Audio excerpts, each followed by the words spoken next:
had heard of Renaissance Periodization, otherwise known as RP, and typically I've really enjoyed the content that they produce, so I decided I was going to try out their RP diet app for 1 month just to see if it was something that I could recommend to all of you. My colleague at 𝐂𝐴𝐡𝐞.com, who is a certified nutrition coach, also tried the app, and after 9 weeks, we both came to the same conclusion that we really just didn't like this app. And as some of you may have seen, there are a lot of pro athletes who endorse this app, like CrossFit champion Rich Froning and John Hack, who, if you don't know, is the strongest power athlete in the world. But since these are professional athletes, most likely they're getting paid to say this. However, I am not a professional athlete, and I will be giving you an unfiltered, unbiased review. We paid for this app ourselves, and we're gonna be honest. Today, I just wanna talk about my experience, what I liked, what I didn't, as well as who I think this app might be right for versus who I think maybe shouldn't use this app. Before diving into my full review though, I just want to say that this is my experience. I wasn't a fan of this app. However, many people love it and they have found great success. In fact, a lot of the negatives that we say are some of people's favorite things about the app according to their reviews. So just because the RP diet app didn't work for me doesn't mean it won't work for you. So I recommend that you check out the app for yourself and make your own assessment. If after the video you feel like you'd like more in-depth information on this app, I've also linked the full blog post in the video description,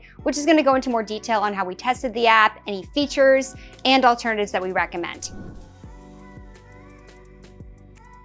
One of the things I like most about the RP Diet app is the ability to create meal combinations for meals that you eat frequently. For instance, you eat oatmeal with blueberries and a teaspoon of agave nectar, like I do every single morning. You can also save that combination so you don't have to keep adding individual entries each day. Another thing I like about the app is you can copy meals from one day to the next, which is another really great time-saving feature. You can also toggle between the raw and the cooked weights for certain food items. And this is my favorite feature of the app. It enables you to get accurate food measurements without having to manually calculate the equivalence of raw versus cooked food weights. One of the most common questions for diet tracking, whether it's through RP Diet or another app, is whether you should measure your food raw or cooked. This is important because most nutrition labels are based on the weight of uncooked food. Another feature I found really useful in this app is the shopping list feature because it's an excellent way to see how much food you have to buy for the week. So let's say you like to get your food shopping done on Sundays. You can sit down on Sunday morning and plan out your meals for the week and then go to the shopping list feature to figure out how much food you need to buy. Something else I liked was that this app focuses on macro breakdowns and nutrient timing to fuel your performance. The main reason why RP Diet is so strict about eating specific macros at each meal is that it's designed to help you fuel your performance in the gym. So you'll notice that most of your carbs are supposed to be eaten before and after your workouts, while most of your fats are to be eaten further away from your workouts. This approach is pretty common in the fitness community, but it can be difficult to stick to these guidelines if you're just aiming for overall calorie and macro targets every day. I also like that the RP Diet app is like a mini virtual coach that tells you when you need to adjust your macros and by how much. This made following things pretty easy.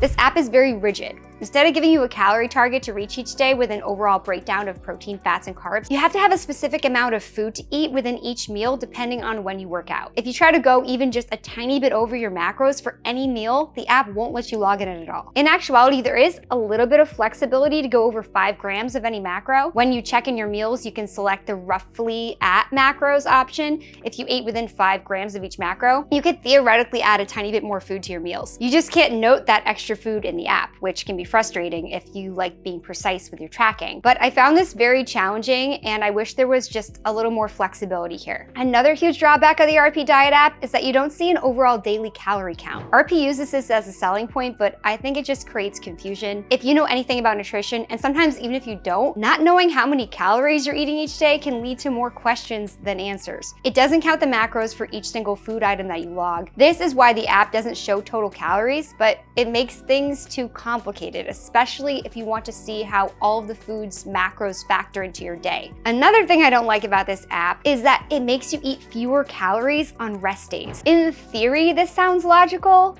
If you're not working out, you're not burning as many calories, so you shouldn't need to eat as much. But I don't think this approach works for everyone, myself included. And my least favorite thing about this app is how drastically it reduces your macros if your weight plateaus. You could go from eating 200 grams of carbs to 50 grams or less per day, which I think is way too drastic of a decrease all at one time for the vast majority of people. I think this app could work for people who have been counting macros and tracking their weight for at least 3 months. The app is best for those who are already familiar with macro tracking and understand how different foods, workouts, your menstrual cycle, if you're a female, and other factors are going to affect your weight. This is going to help you feel more confident when accepting or rejecting the app's macro adjustment recommendations if your progress stalls. I also think RP would be a good app for competitive athletes who want to use nutrition to enhance their performance. RP's focus on nutrition timing can be really beneficial for competitive athletes. It will also tell you exactly how much to eat before and after your workout so you can perform and recover well. This would also be a good app for anyone who's a bodybuilder or anyone who wants to make their physical physique a priority. I don't think this is the right app for anyone who's never tracked calories or macros before. If you have never kept a log of everything that you eat in a day, the RP Diet app is not a good place to start. I'd recommend starting with Macro Factor or Noom, which offer a more straightforward method for tracking your meals. And I've linked my review for both of these apps in the description if you want some more information on them. I also don't think this is a good app for anyone with busy or unpredictable schedules like myself. The RP Diet app requires you eat every 3 to 4 hours, which can be hard for some people to adhere to. I also don't recommend this app to anyone who has a history of disordered eating, or people who want an app that tells them how many calories to eat in a day, because this does not do that, or people who don't strength train, since the RP Diet app is centered around fueling performance for strength training workouts, and it doesn't count most cardio workouts as training. Overall, this was not the app for me. I found it had too many drawbacks. However, I do think it could work for some people, and I still encourage you to try it out. You can try it out risk-free for 14 days. There's no harm in trying it to see if these negatives are a non-issue for you. We have a link for 2 weeks free in the description, so it's going to give you 33% off your monthly subscription for the first 6 months, and you'll also get 14 days free when signing up. I just want to say thank you for watching this video. I hope that you found it helpful. Please give it a thumbs up and subscribe to our channel, and don't forget to hit that notification bell for more reviews like this one. Later!